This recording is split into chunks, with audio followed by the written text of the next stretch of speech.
Greetings and bienvenue, Midnight Crew. Thank you for returning to this broadcast. And welcome to new viewers joining us for the first time. If you like a video, then feel free to subscribe. Ominous face captured in wall. This picture was taken in my basement when I was a teenager, around 2015. It would appear on the wall some nights but not on others. This wasn't the only paranormal occurrence to happen in that house. In fact, far from it. One day, it finally occurred to me to take a vid of the face, and thus came this creepy-ass video. This isn't a long pause. There is a video playing without sound.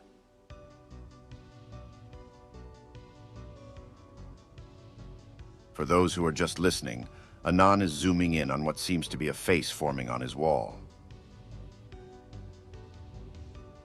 Of course. It's been almost a decade since most of the occurrences took place, but I sure can share everything I do remember. The house I'm speaking of has been in my family since I was born. My grandparents lived there from 1995 to 2012. My parents divorced when I was a toddler, so my mom and I ended up staying there for a couple years. My first memories were in that house. I remember my grandma always saying it was haunted, but my grandpa vehemently disagreed. My grandma said that she would often be woken up around 3 or 4 a.m. to the sound of heavy footsteps coming up to the second floor where the master bedroom was. She even went as far as to explain the sound of the footsteps as being like the sound of a heel of the boot falling, followed by the rest of the foot hitting the floor. One night when she didn't get up to go check the sound out, she heard footsteps come all the way to their doorway. She was aware that the sound wasn't of a living, breathing intruder at that point, so she just lay there in utter terror, afraid to even look into the doorway. My grandparents sold the house to us in 2012, and I was so excited, 13-year-old me being an avid ghost hunters and adventures fan. My friend Jay's stepdad was also a paranormal investigator, so I had been on several investigations with them from a young age. I remember the first occurrence since moving in, still catching me off guard and scaring the wits out of me. I was in the basement, which I had sort of made my lair despite the mad creepy vibes it gave off, and I was working on my science fair project I had been assigned. In the 8th or 9th grade probably. I was laser focused on my work, cramming because I'm a procrastinator, when I heard the door to the garage open upstairs. Whoever that is, they're home rather early. It's only 2:45. Whoever had just gotten home, I didn't recognize their footsteps, and they started walking through the entryway. I shouted up the stairs. "Mom, Mark, my stepdad, that you?" No response, so I rushed to the landing to see who I might find ignoring me. I heard the footsteps go past the stairs, right through my field of vision, and yet I saw no person nor anomaly to match the footsteps. I was shaken to my core, despite having seen much worse on the paranormal investigations I'd accompanied them on. I filed it back into the back of my mind in order to not trip out constantly about being in the house. Then, one night I was woken up to the infamous footsteps coming up the stairs. I saw that it was 3-something a.m. So I went out into the hallway to check it out. My mom walked out of her bedroom at the same exact time, and we just looked at each other with a mutually confused look. She asked, "That wasn't you, was it?" To which I responded, "No." Other nights we would wake up to the footsteps going down the stairs rather than up, followed by the jarringly loud motion sensor burglar alarm going off with no good explanation. It was obvious something was going on in that house. I also had an experience with a physical manifestation of a spirit or something of the likes. There was an old VHS video camera I found in a box in the basement. I was thinking, hell nah.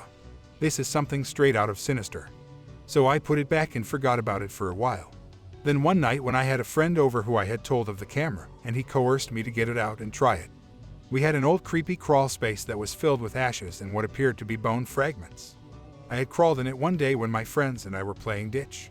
I got ashes all over me and had the sense that something wanted me to get out of there.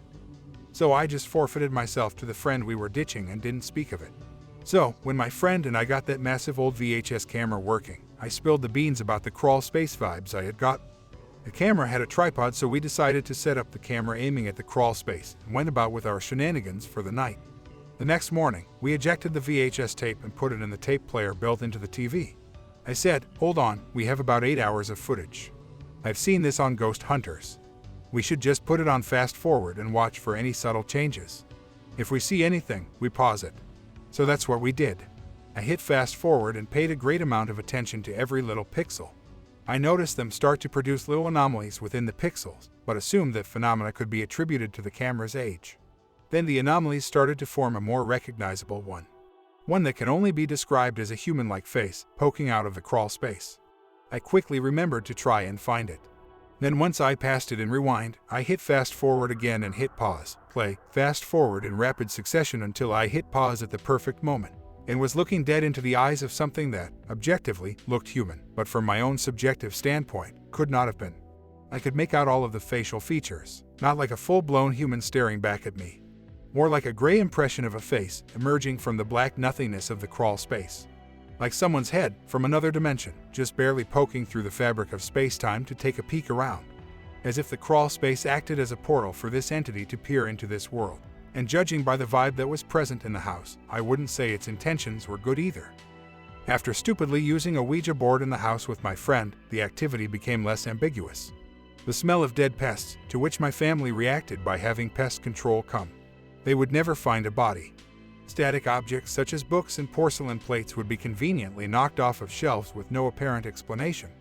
My friends, who were nearly adults at the time, 16 or 17-year-olds, were calling their parents in the middle of the night to come pick them up, because they had heard a voice say something to them in an ominous tone. These things became frequent occurrences.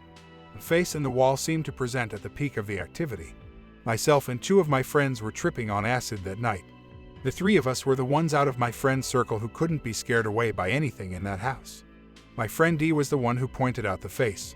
I was preoccupied with something else and assumed he was just tripping pretty hard, so I didn't look. Then I heard my friend S said, "No way, dude, I'm out of here. I'm sorry, Anon, but I can't." I, admittedly, was the most scared I've ever been in my life, but not the kind of scared where you feel like running.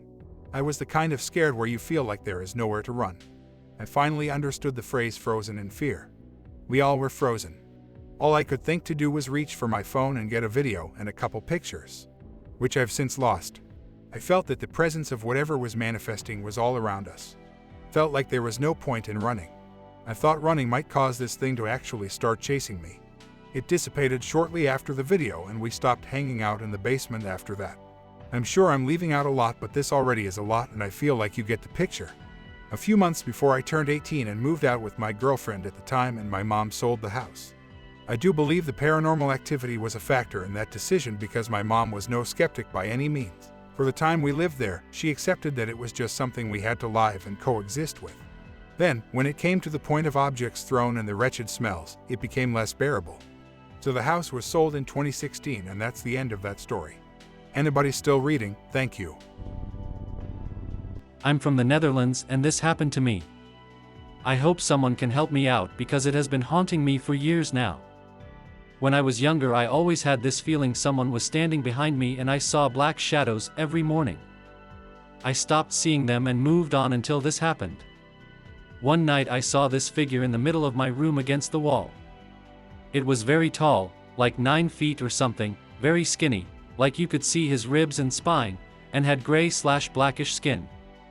It had big black eyes and a lurking smile with sharp teeth. It had very long limbs, arms, legs, feet, hands.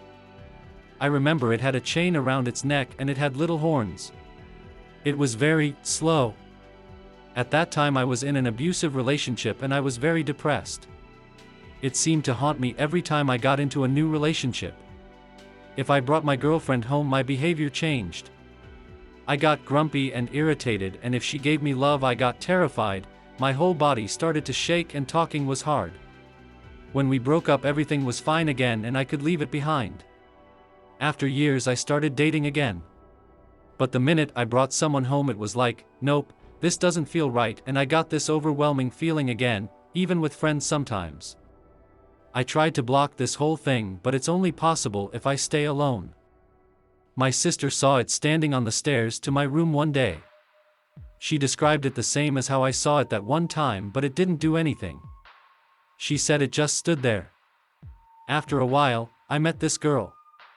She said she was spiritual and locked it in a spell jar after I got a panic attack again. We broke up and it felt like something was missing. I saw the jar and immediately opened it. What could this be? That one time was the only time I saw it, but I feel his presence now and then. It's like I could imagine it next to me. I just hope someone can help. I'm not scared of it anymore because it's harmless, so far as I know. It's just still in my mind. I had multiple theories about what it could be, like a lost soul or something. Weirdly, it is quiet now. I do have a girlfriend at the moment. Sometimes I thought it was protecting me, if that makes sense. My exes were very abusive and manipulative. My girlfriend now is very supportive and it's just a healthy relationship and it is quiet. Pretty much the same thing happened to me. Ditto on the toxic relationship at the time, and pretty sure it was during one of my lowest points depression-wise. The only thing is this humanoid had a Hamburg-type hat on and a long cape. It was standing over me during a sleep paralysis event and had both of its hands hovering over my chest like it was both trying to keep me from moving and also like stealing my soul. The figure's fingers were extremely long, pale, and with sharp tips reminiscent of the Pale Man from Pan's Labyrinth. Didn't really notice nails though, just pointy and long fingers.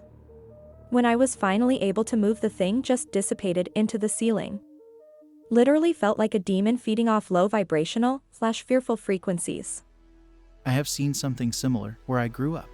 A tall figure, about 2 meters tall or more. Long skinny arms and legs. It didn't do anything, just stared at my buddy and me. A couple of weeks later, my sister and her boyfriend saw the same thing, not far from where I saw it. They were taking our dog for an evening walk, and suddenly it appeared about 30 meters from them. Again, just staring. The dog began to whimper and flee with the tail between its legs, then ran home and locked the doors. About a week later, we found a mutilated deer on our farm. The abdomen was torn, ripped open, and the insides were all over the place. The biggest predators we have in this part of the country are foxes and badgers, and I don't think they can attack and do that to an adult deer. Shortly after, my whole family moved. Some to another farm, others to a semi-large town. I am living in the town now, but I swear, sometimes I still see it in the dark. Here's my story. I was 8 years old, living with my parents outside of Memphis, Tennessee in the late 1950s. On this day, it was a warm summer evening.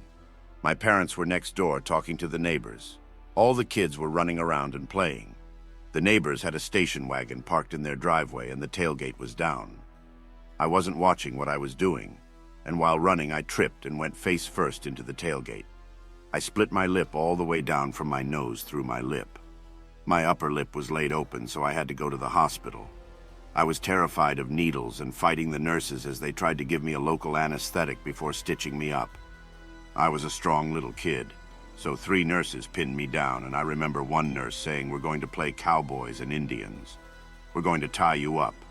They strapped me down from head to toe. They gave me the shot in my lip, sewed me up, and I went home. After that, I began experiencing night terrors. I attributed that event of getting strapped down and my lip sewed up as the nexus of the night terrors. The nightmare was always consistent. I am at my grandparents' house with all my cousins, like we always did, sleeping on a pallet on their living room floor on the old rug she had there. She'd lay a blanket down and put pillows out. I would lay there with a huge rock on my chest, and I can't move any part of my body. I can see up to the top of the rock, and over the rock pops a figure. The face is of a character in a TV series that was popular in the late 50s called Kukla, Fran, and Ollie. It is a creepy little character, a weird puppet with a snaggletooth. The face is looking over the rock and he's laughing at me. He's also talking to me, but I can't hear him. I know he's talking because his mouth is moving. Then I see a hand come over the top of the rock, then an arm, and then a shoulder. A figure pops its head up, and it's a figure with bony hands. This thing had a teardrop-shaped head, and it had big black almond-shaped eyes, just like the pictures you see of an alien gray. This was before anyone had ever described alien encounters or abductions. I see this thing look over the top of the rock, and it starts to come toward me. At that point, the dream stops, and I would wake up in a panic. The night terrors started to wane when I matured and became an adult. I got married, started raising a family, and I didn't have that dream for almost 50-something years. That was until this past year. One night, my wife had gone out of town. I was here at home with the dogs, just working and relaxing. I'll read a book for a while, then I'll watch a TV show and go to bed. Well, that's what I did. That night, I had the same old nightmare return. I haven't had it for all those years. I wake up, but not in a night terror state. It's totally dark. No outside light coming through the windows. I started to think that I am still asleep and dreaming. Then I see a figure standing in the doorway of my bedroom, and I see its arm up against the wall. I look at this thing, and I'm again wondering if I'm awake or if I'm dreaming. The next thing I remember, I'm walking through my house with a firearm, and I'm checking the house. The dogs are not alarmed at all and are asleep in their beds. I walk back to my bedroom, put the pistol away, and get back in the bed, and I fall asleep. It was probably the best night of sleep that I ever had. The nightmare I had experienced that night was exactly the same as I had those many years ago. Why I just had one more nightmare is a mystery, because I have had no more since then. One quick note. A few days after this experience, I was in my office working. I had the TV on. Then I heard someone mention Fran Allison, who was the woman from the Kukla, Fran and Ollie show. I looked up, and there was the face of the ugly Ollie character from my nightmares. I didn't panic, but I quickly turned the TV off. I hope that you enjoyed tonight's broadcast. If you enjoyed tonight's story, then please subscribe to the channel as more green texts will appear daily.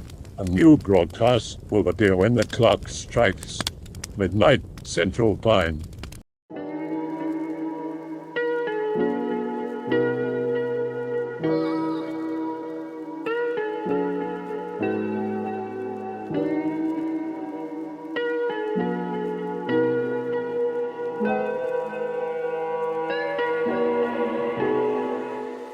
Remember to check out the Odyssey page in the description for a second archive of the channel's videos.